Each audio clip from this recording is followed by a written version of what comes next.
বহু কষ্টে ওনার মুখ খোলানো হয়েছে। মাসিকে আমরা প্রথমেই জিজ্ঞাসা করি যে আপনি ওই বাড়ি সম্পর্কে কি জানেন, কেন কাজ করতে চান না, ভবার ভূত তোমরা দেখেছো? এবার আমরা একটু চমকে গেছি যে তো এই ফ্ল্যাটে শিফট হয়ে যায়। এই ফ্ল্যাটে এসে বাচ্চাটা কিন্তু পুরোটাই নর্মাল, না ও ছত্রি ধরে ঝোলে, না মাকে আঘাত করে, না দুরন্ত পানা করে, কিচ্ছু করে না। কিন্তু যখন শিফট করতে কোনো বাধা পায়নি? না, স্মুথলি আমাদের তো বলেনি কিছু, শিফট করতে কোনো বাধা পাইনি। এবং বাচ্চাটাকে তখন চোখের দেখা দেখে না আমরা অবাক হয়ে যেতাম যে এই বাচ্চাটা গিয়ে কি ওই সময় আমরা দেখেছি যে চায়ের ট্রে উল্টে দিয়েছিল, বাবাকে মারলো ধরলো, মানে পুরো পুরো পার্থক্য, মানে বিশাল ফারাক দুটোর মধ্যে আর কি, দুটো বাড়ির ভিতরে। এবার বলি যে যে ফ্ল্যাটে উঠেছিল সেই ফ্ল্যাটে কিন্তু ঠাকুর দেবতার ছবি আগে থেকেই মানে তোমার টাঙানো ছিল, সুন্দরভাবে পুজোও হয়েছিল, মানে ওই টিম মেম্বার করেই ছিল। তো ওদের কিন্তু ওরা নিজেরা বলছে এই বাড়িতে এসে আমরা বেঁচেছি। ওই বাড়িতে যেন একটা গুমোট মনে হতো, কেউ যেন ঘুরে ঘুরে বেড়াচ্ছে, আর বিশেষ করে কোনো বাচ্চা বারবার করে এটা বৌদি বলতো আর কি। ঠিক আছে, এবার অঘরি দেখা পেয়ে গেছে দাদা, বৌদি ওদিকে বাচ্চার একটা উপস্থিতিও মানে অনুভব করেছে। আর কৌতূহল তো বললাম একটা সাংঘাতিক জিনিস, তার সাথে রয়েছি আমাদের টিম, তার মানে কৌতূহলের একদম পর্যায়টা ভাবো উচ্চ লেভেলে চলে গেছে। ঠিক আছে, তো এইবার আমি বললাম যে যদি দাদা আর কি তোমার কোনো প্রবলেম না থাকে, তোমাদের তো ওই বাড়ির এগ্রিমেন্ট করা, অনেকটা ভাড়া দেয়া তোমাদের অ্যাডভান্স, তো ওই অ্যাডভান্সের টাকাটাও তো খুব সম্ভবত ফেরত পাবে না, কারণ এই সময় চলে এসেছো, একটা এগ্রিমেন্ট থাকে, ফেরত পাওয়া যায়। আচ্ছা ঠিক আছে, এই ব্যাপারটা আমি ঠিক জানি না, কিন্তু আমি বললাম যে টাকাটা তো তোমাকে ইনভেস্ট করতেই হয়েছে, তো ওই বাড়ির ভিতরে কি রহস্য রয়েছে সেটা যদি একবার, তোমার যদি কোনো না প্রবলেম থাকে, আমরা কি একবার দেখতে পারি, মানে একবার জাস্ট জিজ্ঞাসাবাদ করে। বলছে কিভাবে জিজ্ঞাসাবাদ করবি? আমি বললাম খুব সিম্পল, আমরা যদি ওই ধরো কাজের লোকটি যে বুড়ি মাসি আর কি, যে বলেছিল বাচ্চা ভূত থাকে, ওনার কাছেই যদি আমরা যাই, গিয়ে প্রাথমিকভাবে জিজ্ঞাসাবাদ করি, তাহলে তো কিছু একটা ক্লু আমরা পাবোই। তো আমরা যাই, তারপর দাদা বৌদির সম্মতি নিয়ে আমরা মাসির সাথে গিয়ে কথা বলি। ঠিক আছে, আমরা প্রত্যেকেই মানে পুরো টিমটাই গেছিলাম, দাদা বৌদি কিন্তু কেউ যায়নি। ওরে বাবা, মাসির সাথে কথা বলতে গেছি, মাসির ওই বাড়ির নাম শুনে কি গালাগালি কি বলবো। যাই হোক, তো মাসিকে আমরা শান্তটান্ত করলাম। মাসি প্রথমে কিছুতেই মুখ খুলতে চাইছিল না, বহু কষ্টে ওনার মুখ খোলানো হয়েছে। মাসিকে আমরা প্রথমেই জিজ্ঞাসা করি যে আপনি ওই বাড়ি সম্পর্কে কি জানেন, কেন কাজ করতে চান না, আপনি তো এরকম অমুক আপনার সাথে যোগাযোগ করেছিল, আপনি কাজ করতে চাননি। তো মাসি বলে ওখানে তো আবার মাসি সেম আমাদেরকেও এক কথা বলে, বাচ্চা ভূত রয়েছে।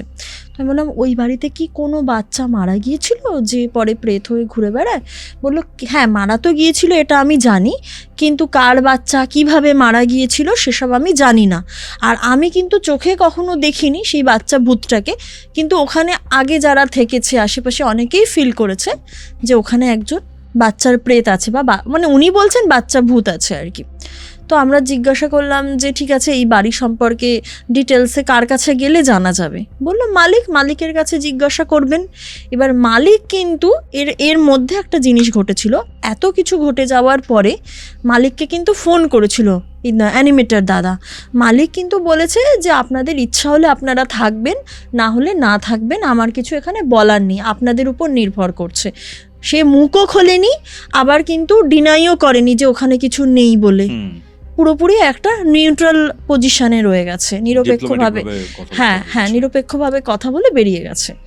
এবারে বুড়ি মাসিও বলছে মালিকের সাথে কথা বলুন, সে সব বলতে পারবে, কিন্তু মালিক তো কিছুই বলবে না, আমরা জানি আগে থেকে। এইবার হঠাৎ করে আমার ওই টিম মেম্বারই বলেছে যে আচ্ছা এখানে কি কোনো অঘরি বা আপনার কাপালিক জাতীয় কেউ আছে যে গলায় সাপ জড়িয়ে ঘোরে, দীর্ঘদেহী বলছে। এবার মাসি যখনই ওর মুখ থেকে এই কথাটা শুনেছে, মাসি পুরো অবাক হয়ে গিয়েছে এবং ভয়ও পেয়ে গেছে, চোখে মুখে পুরো ভয়ের ছাপ স্পষ্ট। মাসি বলছে তোমরা ভবা পাগলাকে দেখেছো, ভবার ভূত তোমরা দেখেছো? এবার আমরা একটু চমকে গেছি যে যাকে মানে দীর্ঘদেহী যে সর্পওয়ালা বা যার গলায় সাপ জড়ানো থাকে সেও ভূত, দাদা যাকে দেখেছে। মানে একে তো বাড়ির ভিতরে ওরকম একটা ভুতুরে পরিবেশ, তার মধ্যে যাকে দেখেছে সে অঘরি বা সাধু সত্যিকারের নয়, সে ভূত মাসির কথা অনুযায়ী, প্রেত। হ্যাঁ, তো আমরা বলছি সে ভূত বা প্রেত? বলছে হ্যাঁ ও তো ভবা ভূত, ভবার ভূত আমার বরকে দেখা দেয়, আমার বরের বন্ধু ছিল। ভাবো এইখানে আবার ওর বর চলে এলো, বরের বন্ধুকে বরের বন্ধু ছিল, বরকে এখনো সে দেখা দেয়, ওই অঘরী বা সাধু আর কি। তো আমরা বললাম যে তোমার বরের সাথে কিভাবে কথা বলা যাবে, তাকে কোথায় পাবো? তো মাসি জানাচ্ছে আমার বরের সাথে সম্পর্ক খুব একটা ভালো নয়। একটা ঠাকুরের নাম বলল অমুক চাতালে যাও, সেখানে বরকে পাবে, কিন্তু খুব সাবধান, ও কিন্তু মাতাল, সহজে মুখ খোলে না। তো বুঝতে পারছো তো মাতালকে মুখ খোলানোর জন্য তোমাদের কি করতে হবে। মাসি কিন্তু এটুকুনি বলে দিল। তো আমরা চলে এলাম। তো আমরা ডিসাইড করলাম যে এত দূর যখন এগিয়েছি তখন এটা শেষ অবধি জানতেই হবে যে কেসটা কি। তো আমরা মাতালকে মুখ খোলানোর জন্য যেটা দরকার বাংলা কিছু ব্যবস্থা করলাম, বাংলা তরলের আর কি, যদি ভালোভাবে বলি। তো ওনার কাছে গিয়ে যখন ওটা অফার করলাম, তো উনি মানে প্রথমে তো গাইগুই করছিল, কিছু বলবে টলবে না। তো তারপরে উনি আমাদের সাথে কথা বলতে রাজি হলেন। তো আমরা জিজ্ঞাসা করলাম যে ভবা পাগলা কে? তো তখন ওনার মুখটা না বিশাল বড় বড় হয়ে গেল। বললো ভবা তো আমার বন্ধু ছিল, তোমরা কি করে জানলে? ও তো মরে ভূত হয়ে গিয়েছে, আত্মহত্যা করেছে। তবে আমি জানি ও আত্মহত্যা করেনি, ওকে মেরে ফেলা হয়েছে। এক নাগাড়ে এতগুলো কথা কিন্তু বললো পরপর। তো এবার আমরা জিজ্ঞাসা করলাম যে আপনার বন্ধুর ব্যাপারে যদি একটু কিছু বলেন তাহলে খুব ভালো হয়, কারণ আমাদেরই মধ্যে একজন তাকে দেখতে পেয়েছে বেশ কয়েকবার, তার গলায় সাপ জড়ানো, পুরো যেরকমভাবে ডেসক্রিপশনটা আমরা শুনেছিলাম সেটাই ওনাকে বললাম। বললো ভবা আমার খুব ভালো বন্ধু ছিল, ভবার নজর ছিল অমুক বাড়ির ওপর। এবার শুনলে চমকে যাবে, অমুক বাড়ি বলতে সেই বাড়িটায় যে বাড়িটায় কিছুদিন আগে অবধি অ্যানিমেটার দাদারা ছিল, ঠিক আছে? এখানে একটা জট খুলল যে তার মানে ওই অঘরী বা সাধু বাবার নজর আছে ওই বাড়িটার ওপর, যার ফলে সে মৃত্যুর পরেও ওই বাড়িটার দিকে চেয়ে থাকে, ঠিক আছে? এবার আমরা জিজ্ঞাসা করলাম যে সে মারা যায় কিভাবে, পাগলাই বা হলো কিভাবে? এইবার ওই বুড়ি মাসির যে বর আর কি, অ্যাকচুয়ালি ওনার নাম শিবু মাতাল বলে সবাই আর কি মোটামুটি চেনে জানে। এবার আমি প্রথমেই তোমাকে পডকাস্টের বলেছিলাম যে ঘটনাটা দুটো অধ্যায় বা ফেজে আমি বলবো। এবার সেকেন্ড ফেজে আমি ঢুকছি,